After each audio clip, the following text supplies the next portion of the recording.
اللہ تعالیٰ نے فرمایا ہے بسم اللہ الرحمن الرحیم یا ایھا الذین آمنوا ان تتقوا اللہ یجعل لکم فرقانا ویکفر عنکم سیئاتکم ویغفر لکم واللہ ذو الفضل العظیم۔ کہ اے لوگوں ان تتقوا اللہ، اگر تم اللہ سے اللہ کا لحاظ اور اللہ کا خوف اپنے دل کے اندر پیدا کرو اور اللہ سے تمہاری زندگی اللہ سے جڑ جائے، اللہ تبارک تعالیٰ کے احکام سے، اللہ کے دین سے، اللہ کی تعلیمات سے، اللہ تبارک تعالیٰ نے جو شریعت نازل فرمائی ہے حضور پاک صلی اللہ علیہ وسلم کے ذریعے سے، اگر اس سے ہمارا تعلق جڑ جائے اور ہم اس کے لیے اپنے آپ کو تیار کر لیں،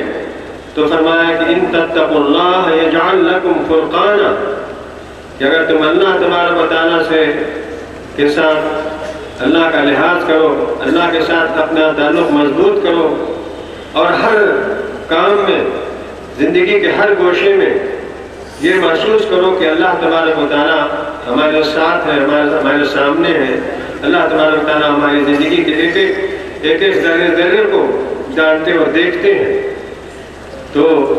فرمایا کہ یجعل لکم فرقانا، کہ اگر تم اللہ کا خوف اور اللہ کا تقویٰ اپنے دل کے اندر پوری طرح جما لو اور پیدا کر لو، تو تمہیں اللہ تبارک تعالیٰ نے اللہ تبارک تعالیٰ امتیازی حیثیت، ایک امتیازی شان تم کو عطا کر دیں گے، اور تمہارے گناہوں کو کس کا کفارہ اس میں ادا ہو جائے گا، اس طرح کہ تم اللہ کا لحاظ اور اللہ کا تقویٰ اختیار کرو گے تو تمہارے جو گناہ ہیں وہ معاف ہو جائیں گے، وَيَغْفِرْ لَكُمْ، اور بھی تمہاری جو لغزشیں اور کوتاہیاں ہیں وہ سب کے سب اللہ تبارک تعالیٰ اس سب کو معاف فرما دے۔ اور کہتے ہیں کہ اللہ کے دربار میں، اللہ کے خزانے میں کسی چیز کی کوئی کمی نہیں ہے، اللہ ذو الفضل العظیم، کہ اللہ تبارک تعالیٰ بہت ہی بڑے فضل کا مالک ہے، اس کے خزانے میں کسی قسم کی ذرے کے برابر بھی کبھی کمی نہ ہوئی، نہ ہو سکتی، نہ آئندہ ہوگی، اس لیے کہ اللہ تبارک تعالیٰ اس عالم کا خالق ہے۔ اللہ تبارک تعالیٰ نے آسمانوں کو پیدا کیا، جو کوئی بڑی سے بڑی طاقت بھی آسمانوں کو پیدا کرنے کی صلاحیت نہیں رکھتی، پیدا نہیں کر سکتی تھی، لیکن اللہ تعالیٰ نے آسمانوں کو پیدا کیا اور بغیر عمد، بغیر کسی ستون کے، بغیر کسی ایسے ٹریک یا ایسی دیوار کے کہ جس کے اوپر وہ چھت قائم ہے۔ آپ دیکھ رہے ہیں کہ آسمان اس طرح سے قائم ہے کہ اس کو کسی ستون کی کوئی ضرورت نہیں ہے، اتنا بڑا آسمان، جہاں تک چلے جائیے آپ کو آسمان نظر آتا ہے۔ آپ چلتے چلتے آپ مغرب میں جائیں تو آپ چلتے چلتے آپ اور اونچائی پر پہنچ جائیں، اور مشرق میں جائیں تو آپ چلتے چلتے بالکل نیچے پہنچ جائیں، ہر جگہ آسمان نظر آئے، اوپر بھی آسمان نظر آ رہا ہے، نیچے بھی آسمان نظر آئے، دنیا کے نیچے، زمین کے نیچے بھی آسمان، اور سات آسمان، ایک دو نہیں، 7 سماوات، اللہ تعالیٰ نے فرمایا کہ 7 آسمان، یہ 7 آسمان ہیں جو اللہ تبارک و تعالیٰ کی قدرت کا ایک ادنا کرشمہ ہے۔ اللہ تبارک تعالیٰ کی قدرت کا ایک ادنا کرشمہ ہے، 7 آسمان اور انہی کی جیسی زمینیں بھی، یعنی 7 زمینیں بھی اور سمندر بھی اور پہاڑ بھی اور انسان سب سے زیادہ جو اشرف المخلوقات ہے وہ، کہ اللہ تعالیٰ نے انسان کو پیدا کیا، انسان کو عقل عطا کی، انسان کو سوچنے سمجھنے کی صلاحیت عطا فرمائی، انسان کو زیادہ سے زیادہ اپنے بارے میں اور اپنے خالق کے بارے میں سوچنے کا فکر اور اس کا دماغ عطا فرمایا، ذہن عطا فرمایا۔ یہ وہ ساری چیزیں ہیں کہ جن کو ہم بغیر ان علماء کی تربیت کے، ان علماء کی توجیحات کے بغیر اور علماء کی رہنمائی کے بغیر اور علماء کے سامنے ذہن ترمز کیے بغیر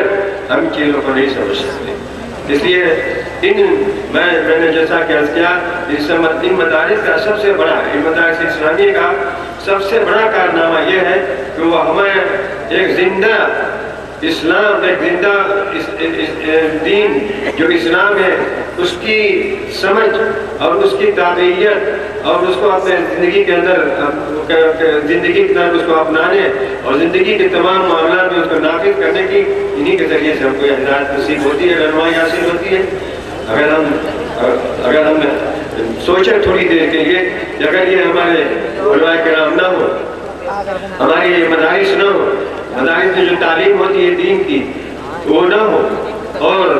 حضور پاک صلی اللہ علیہ وسلم کی احادیث جس طرح پڑھائی جاتی ہے وہ نہ ہو، اس کو پڑھانے والا کوئی نہ ہو، قرآن کریم کو سمجھنے والا اور پڑھانے والا کوئی نہ ہو، تو ہماری کیا حالت ہوگی؟ ہم کیسے انسان بنیں گے؟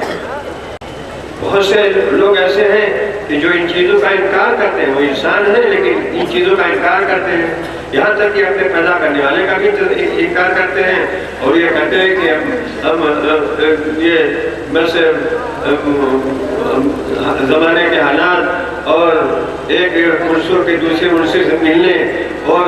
ان تمام چیزوں کی وجہ سے یہ خلقت وجود میں آ گئی۔ جس طرح بہت سی چھوٹی چھوٹی خلقتیں زمین کے اندر خود بخود وجود میں آ جاتی ہیں، یہ بھی کا کتنا غلط ہے کہنا کہ ساری خلقتیں جو چھوٹی سے چھوٹی کی ہیں وہ بھی اپنے خود بخود وجود میں آ جاتی ہیں۔ اللہ تبارک تعالیٰ ساری چیزوں کا پیدا فرمانے والے، ایک ذرہ،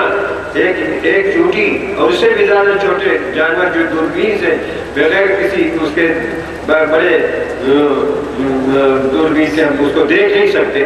وہ بھی اللہ تبارک تعالیٰ نے پیدا کیا ہے، اور ان کے اندر بھی دل اور دماغ اور ساری چیزیں ہیں جس کو ہم سوچ نہیں سکتے کہ کس طرح سے ان کے اندر کہاں ان کا دماغ ہوگا، کہاں ان کا دل ہوگا، کہاں ان کے اور دوسرے اعضاء ہوں گے۔ اور جو سامنے جو چیز نظر آتی ہے وہ ایک بہت چھوٹی سی چیز نظر آتی ہے اور کچھ نہیں اس کے علاوہ۔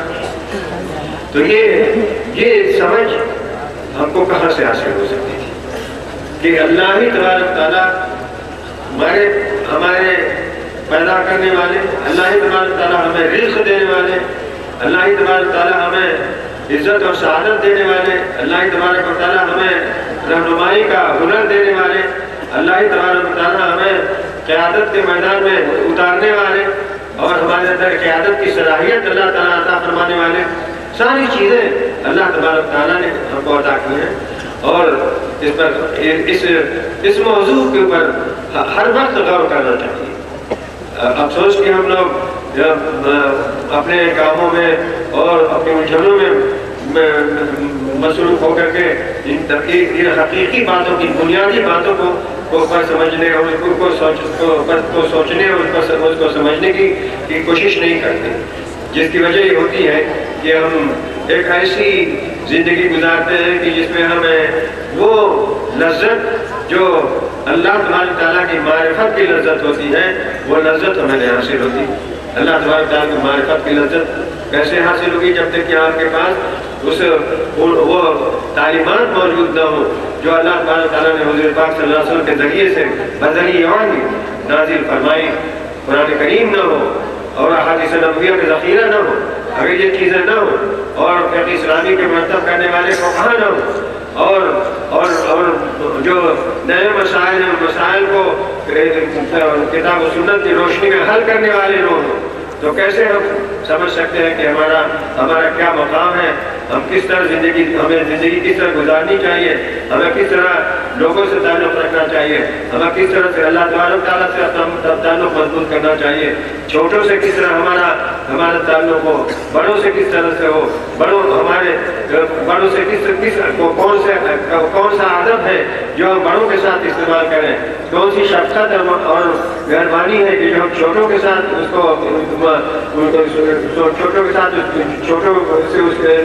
کے ساتھ پیش آئیں، اور یہ کون سی ایسا طریقہ ہے کہ جس طریقوں کو اختیار کیے بغیر ہم دنیا کے اندر بھی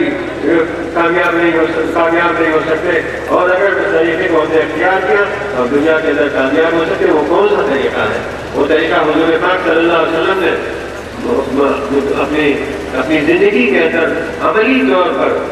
برت کر دکھا دیا ہے۔ اس لیے یہ تمام چیزیں ہم کو علماء کرام کے ذریعے سے اور علماء کرام کے ذریعے سے جو یہ اسلامی مراکز اور مدارس اور بڑے بڑے جامعات جو چلتے ہیں ان کے ذریعے سے ہم کو یہ بات معلوم ہوتی ہے. اس لیے ان مدارس کی قدر ہمارے دل کے اندر زیادہ سے زیادہ ہونی چاہیے اور کوئی حرج نہیں کہ ہم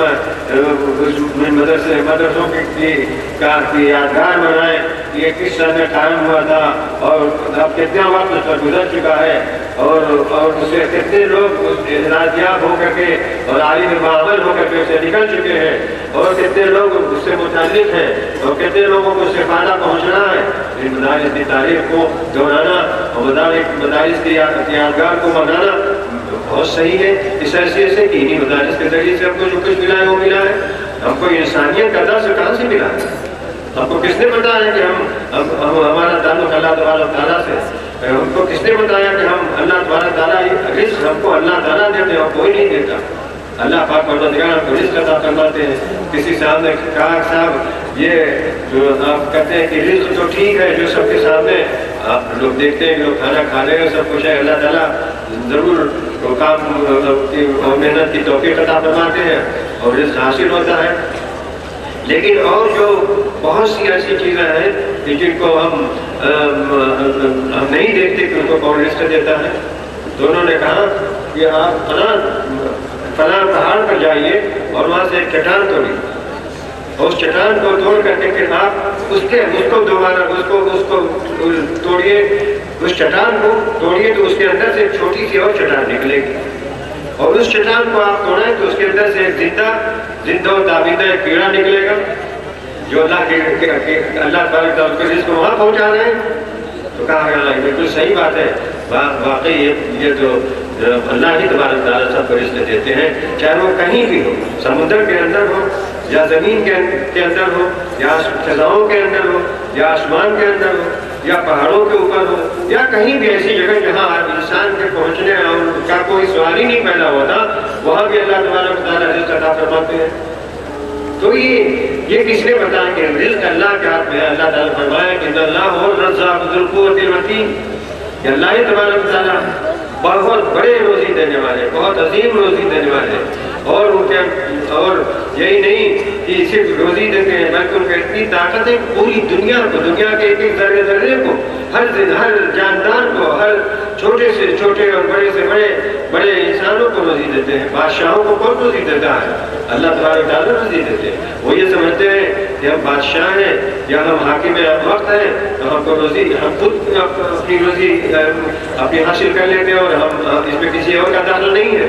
تو یہ بات صحیح نہیں ہے بلکہ بڑے سے بڑے لوگوں کو اللہ تبارک تعالیٰ روزی عطا فرماتے ہیں. چھوٹے سے چھوٹے کیڑے کو بہت زیادہ جو نظر بھی نہ آتا اس کو بھی اللہ تبارک تعالیٰ روزی عطا فرماتے ہیں. تو یہ کس نے بتایا؟ یہ علماء کرام نے بتایا ہم کو. ورنہ ہم کیا جانتے تھے کہ روزی دینے والے اللہ تبارک تعالیٰ ہیں صحت دینے والے اللہ تبارک تعالیٰ ہیں عافیت عطا فرمانے والے اللہ تبارک تعالیٰ ہیں اور زندگی کی تمام گوشوں سے تعلق رکھنے والا رکھنا زندگی تمام گوشوں سے تعلق اللہ تبارک تعالیٰ کے ساتھ ہے. اللہ تبارک تعالیٰ اس کو ہدایت دیتے ہیں اس کی رہنمائی فرماتے ہیں اس کے دل کے اندر ڈالتے ہیں کہ تم کو کس طرح سے کس وقت کیا کام کرنا چاہیے کب تم کو سونا چاہیے کب تم کو جگنا چاہیے کب تم کو اللہ کی عبادت میں مشغول ہونا چاہیے اور کب کس طرح عبادت کرنی چاہیے اور کس طرح اللہ تبارک تعالیٰ سے تعلق کو مضبوط کرنا چاہیے. یہ وہ چیزیں ہیں کہ جو ہمیں مدارس سے یہ ساری چیزیں معلوم ہوئی ہیں. اس لیے ان مدارس کی قدر کرنا اور ان مدارس کو زیادہ سے زیادہ ترقی دینا اور ان کے رقبے کو زیادہ سے زیادہ وسیع کرنا ان کے علمی رقبے کو بھی تعلیمی رقبے کو بھی اور ان کے اور عملی رقبے کو بھی تمام رقبات کو جتنے رقبے ہیں اس کے ان تمام رقبات کو وسیع کرنا ہمارے لیے ضروری ہے. اگر ایسا ہم نے نہیں کیا تو پھر گویا کہ ہم نے کوتاہی کی مدرسوں کے حق میں ہم نے کوتاہی کی اور وہ ایسی کوتاہی ہے کہ جس کوتاہی کا پھر کوئی اس کا کوئی بدل یعنی ہم وہ ایک افسوس کی بات ہوگی ایسی عظیم ایسی بات ہوگی کہ ہم اس پر جتنا بھی افسوس کرتے رہیں کم ہوگا. تو اس حیثیت سے اگر ہم آپ اللہ تبارک تعالیٰ کی قدرت کا مطالعہ کریں، اللہ تبارک تعالیٰ کے ساتھ اپنے تعلق کو قائم کریں، مضبوط کریں اور اس طرح اللہ کی عبادت کریں کہ گویا کہ اللہ تبارک تعالیٰ ہمیں دیکھ رہے ہیں، تو ظاہر ہے کہ جب ایک غلام اپنے آقا کے سامنے جب کام کرتا ہے تو کتنی احتیاط کے ساتھ اور کتنی ہیبت کے ساتھ اور کس قدر اچھائی کے ساتھ وہ کام کو انجام دیتا ہے۔ تو جب ہم یہ سمجھیں کہ اللہ تبارک تعالیٰ ہماری عبادتوں کو دیکھ رہے ہیں، ہماری نمازوں کو دیکھ رہے ہیں، ہمارے کاموں کو دیکھ رہے ہیں، تو اس کو ہم بہتر سے بہتر بنانے کی کوشش کریں گے۔ ہماری ہماری صبح و شام کیسے گزرنی چاہیے، اس کو جس طرح سے کہ ایک غلام اپنے آقا کے ساتھ جانتا ہے وہ کہ اس کو اپنی صبح و شام کس طرح گزارنی چاہیے، کس طرح اس کو آقا کے سامنے آنا چاہیے، کس طرح آقا سے مخاطب ہونا چاہیے، کس طرح اس کے سامنے اس کو بادب اور باتعظیم طریقے سے اس کے سامنے کھڑا ہونا چاہیے۔ یہ ساری وہ چیزیں ہیں کہ جس کو بغیر بتائے ہوئے، کسی معلم کے بتائے بغیر نہیں حاصل ہو سکتی۔ حضور پاک صلی اللہ علیہ وسلم نے بحیثیت معلم کے آپ نے فرمایا کہ بڑی تو معلم کہ میں معلم بنا کر کے بھیجا گیا ہوں، لوگوں کو سکھانے والا اور لوگوں کو بتانے والا کہ کس طرح وہ اپنی زندگی کو کس طرح گزارے۔ یہ حضور پاک صلی اللہ علیہ وسلم نے صرف یہ کہ بتایا بلکہ خود کر کے دکھایا۔ حضور پاک صلی اللہ علیہ وسلم سیرت کو آپ پڑھیں، آپ دیکھیں کوئی ایسی چیز نہیں ہے کہ جس کی آپ کو ضرورت ہو حضور پاک صلی اللہ علیہ وسلم سیرت کے اندر وہ موجود عملی طرف موجود ہو۔ تو یہ عملی علم و عمل دونوں کو جمع کرنا یہ بہت اہمیت رکھتا ہے۔ یا آپ عالم ہو گئے اور آپ عالم بعمل ہوئے، یہ بہت بڑی بات ہے۔ صرف عالم ہو گئے اور عمل کا وہ درجہ آپ کو نہیں حاصل ہوا جو علم کا درجہ حاصل ہوا، تو اس میں بھی کمی ہے۔ اس کمی کو بھی ہم دور کریں گے، یہ بھی ہمارے علماء کرام بتائیں گے، ہمارے اساتذہ کرام بتائیں گے کہ کون سی کمی ہے جس کمی کو دور کرنے کے لیے ہمیں کس سے ملنا چاہیے، کس استاد سے، کس عالم سے، کس بڑے بزرگ سے، کس قائد اور رہنما سے ہم کو مل کر کے یہ بات معلوم کرنی چاہیے۔ یہ تو ساری چیزیں وہ ہیں جو اللہ تبارک تعالیٰ کو بتاتے ہیں اور ہم اس کے ذریعے سے اپنی زندگی کو خوشگوار بنانے کی کوشش کرتے ہیں۔ اور اللہ تبارک تعالیٰ سے جو تعلق ہو اور مضبوط تعلق ہو تو ضرور اللہ تبارک تعالیٰ ہماری زندگی کو خوشگوار سے خوشگوار بنائیں گے۔ اسی لیے آپ ان لوگوں کو دیکھیں جو اللہ کی عبادت کرتے ہیں، اور ان لوگوں کو جو دیکھیں جو اللہ کی عبادت میں سستی برتتے ہیں یا کمزور ہیں، وہ اس عمل میں عبادت کے عمل میں کچھ کمزور ہیں، تو ان دونوں کی طرح موازنہ کیجیے۔ تو جو شخص کی اللہ تبارک تعالیٰ سے بہت ہی ایمان یقین کا بہترین عظیم تعلق، عبدیت اور معبودیت کا تعلق رکھتا ہو، اللہ تبارک تعالیٰ کو اپنا معبود عظیم سمجھتا ہو اور وہ اپنے آپ کو کا غلام اور عبد اور بندہ سمجھتا ہو، تو وہ سمجھے گا کہ فلاں صاحب کے اندر جو کچھ کمی رہ گئی ہے یا جو کچھ نقص ہے یا زندگی کے کسی معاملے میں ذرا کوئی کمی ہے، تو کیوں؟ اس کی وجہ یہ ہے کہ ہم نے پورا تعلق جیسا ہونا چاہیے اللہ تبارک تعالیٰ سے وہ تعلق رکھا نہیں، اور 100% ہمارا تعلق اللہ تبارک تعالیٰ سے نہیں ہوا۔ تو 100% اللہ تبارک تعالیٰ سے تعلق قائم کرنے کے لیے ہمیں اپنے علماء سے رہنمائی لینے کی ضرورت ہے۔ بغیر علماء کی رہنمائی کے ہم کچھ بھی نہیں کر سکتے۔ جب تک کہ علماء کی رہنمائی نہ ہو، جب تک کہ علماء ہمیں ساری باتیں جو کام کی باتیں ہیں وہ نہ بتائیں، ایسی باتیں نہ بتائیں کہ جو جس سے اللہ تبارک تعالیٰ ناراض ہوتے ہیں، ایسی باتیں جب تک نہ بتائیں کہ اللہ تعالیٰ کن باتوں سے اللہ تبارک تعالیٰ خوش ہوتے ہیں، اور کون سی ایسی چیزیں ہیں جو بندے کو اللہ سے قریب کرنے والی ہیں، کون سی ایسی چیزیں ہیں کہ جو بندے کو اللہ سے دور کرنے والی ہیں۔ یہ ساری وہ چیزیں ہیں کہ جن چیزوں کو بتائے بغیر ہم کبھی بھی کامیاب نہیں ہو سکتے۔ جو لوگ ایمان لائے اور انہوں نے عمل صالح کیا، اللہ تعالیٰ نے اپنے کتاب عظیم کے اندر کتنی جگہ فرمایا کہ ان الذین آمنوا وعملوا الصالحات، ایمان اور عمل دونوں چیزوں کو جمع کیا۔ تو اگر صرف آدمی یہ کرتا ہے کہ میں صاحب ایمان ہوں اور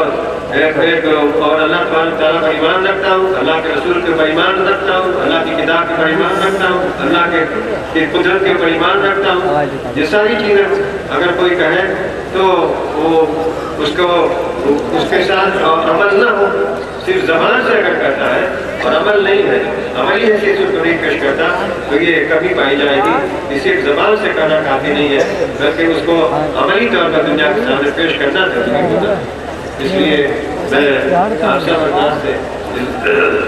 حضرات سے میں اس بات کی گزارش کروں گا کہ آپ مدرسے کے واسطے یہاں تشریف لائیں، مدرسے کی تاریخ اور اس کی یادگار کے طور پر آپ یہاں تشریف آوری ہوئی آپ کی، اور آپ یہاں سے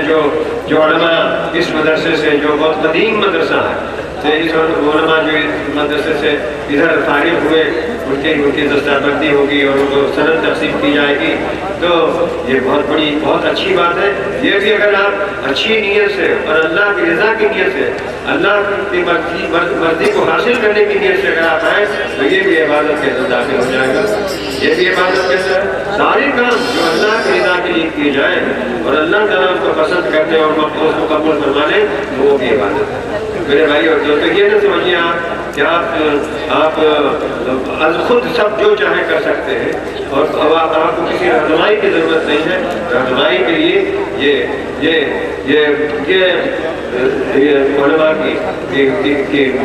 علماء کرام کی صفیں، علماء کرام کی جماعتیں، علماء کرام کا معاشرہ، یہ بہت ضروری ہے کہ ہمارے اندر وہ چیزیں پیدا ہوں جن چیزوں سے ہم واقف نہیں ہوں، جن چیزوں سے ہم واقف ہوں جن چیزوں سے ہم واقف نہیں ہیں۔ یہ آپ ابھی دیکھیں گے تھوڑی دیر کے بعد کہ کس طرح سے کون لوگ اس مدرسے سے مستفید ہوئے، تو انہوں نے عالمیت کا درجہ حاصل کیا یا فضیلت کا درجہ حاصل کیا، اور ان کے سر کے اوپر دستائے فضیلت رکھی جا رہی ہے، ان کو سند دی جا رہی ہے، ان کا اعتراف کیا جا رہا ہے کہ یہ ہمارے اس مدرسے سے پڑھ کر کے عالم اور فاضل ہوئے۔ آپ کو معلوم ہے کہ یہ مدرسہ بہت قدیم ہے، بڑے علماء نے یہاں تعلیم حاصل کی ہے، اپنے ابتدائی زمانے میں بہت بڑے علماء نے یہاں سے تعلیم حاصل کی ہے۔ مجھے معلوم ہے حضرت مولانا حبیب الرحمن صاحب محدث، انہوں نے شروع میں ہی تعلیم حاصل کی، اور بھی دوسرے بہت سے حضرات نے تعلیم حاصل کی یہاں پر، تو وہ بہت بڑے لوگ ہوئے، دنیا نے ان کا اعتراف کیا، دنیا نے ان کو مانا اور ان کے ہر حقیقت کا اعتراف کیا۔ اس لیے اس مدرسے کی بڑی اہمیت ہے، اس لحاظ سے یہ بہت قدیم ہے اور بہت قدیم زمانے سے یہ خدمت انجام دے رہا ہے، دین کی تعلیم کی، علوم اسلامیہ کی نشر و اشاعت کی خدمت انجام دے رہا ہے۔ اس لیے اگر اس مدرسے کا کوئی اس طرح کا جلسہ ہو اور اس طرح کا اجتماع ہو، ایسا عظیم الشان اجتماع ہو جس میں انسانوں کی تعداد کو اگر گننا چاہے تو گن نہ سکے، تو بہت خوشی کی بات ہے، تاکہ لوگوں کو یہ معلوم ہو کہ مدرسوں کا کیا کام ہے، مدرسوں کے ذریعے سے کیا فائدہ پہنچتا ہے، مدرسوں کے ذریعے انسانیت کو کیا سبق، مدرسوں سے انسانیت کو کیا سبق ملتا ہے، مدرسوں سے زندگی گزارنے کے کیسے اسالیب اور طریقے معلوم ہوتے ہیں۔ یہ ساری چیزیں آپ مدرسوں کے ذریعے سے معلوم ہوتی ہے، اس لیے مدرسوں کی قدر کرنا اور مدرسوں کو زیادہ سے زیادہ ترقی دلانا، مدرسوں کی ضروریات کو پوری کرنا، اور مدرسوں کے ساتھ تعلق رکھنا، اور مدرسوں میں اپنے اندر اگر آپ کو اس کا ممبر چن لیا جائے تو آپ کو مسرت اور خوشی ہونا کہ ہمیں اس لائق سمجھا گیا کہ ہم اس مدرسے کی کمیٹی کے ممبر ہیں، تو یہ خوش ہونا بھی آپ کے لیے اور مدرسے والوں کے لیے بھی باعث خیر ہے۔ اس لیے ان چیزوں کی طرف توجہ کرنا، مجرد زندگی کو اس طرح گزار دینا کہ آدمی کاروبار کے اندر مشغول ہو اور اس کو فرصت نہ ہو کہ وہ کچھ اور بھی سوائے چند چیزوں کے جس کو اس نے دیکھا ہے اپنے سوسائٹی اور معاشرے کے اندر دیکھا، سوائے ان چند چیزوں کا اور کچھ نہیں جانتا ہوں، یعنی اس کو اللہ تبارک و تعالیٰ کے بارے میں اس کو بہت ہی دقیق فہم حاصل ہونی چاہیے۔ اگر وہ دقیق فہم اس کو حاصل نہیں ہوتی ہے، اللہ تبارک و تعالیٰ